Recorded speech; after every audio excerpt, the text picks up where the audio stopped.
What's going on? It's a sunny day over here. Woo! Jumping rope is an excellent cardiovascular workout that improves coordination, endurance, and agility. Now, to start, choose a rope that suits your height. Stand with your feet together and hold the handles of the rope with a firm grip.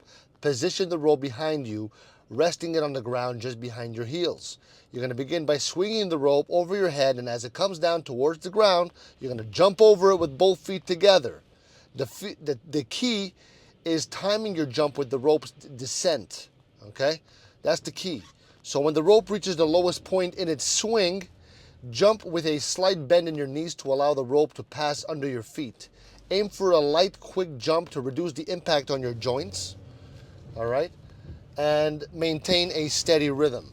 All right? So as you become comfortable, try varying your technique. You can alternate feet for a running jump, or incorporate crossovers where you cross your arms in front of you as the rope swings. Focus on keeping your elbows close to your sides. That's another little tip no one tells you. Using your wrists to turn the rope rather than the whole arm. You're going to start with short intervals and gradually increase the duration of your stamina as it improves. With practice, jump rope can become fun and effective as a fitness routine.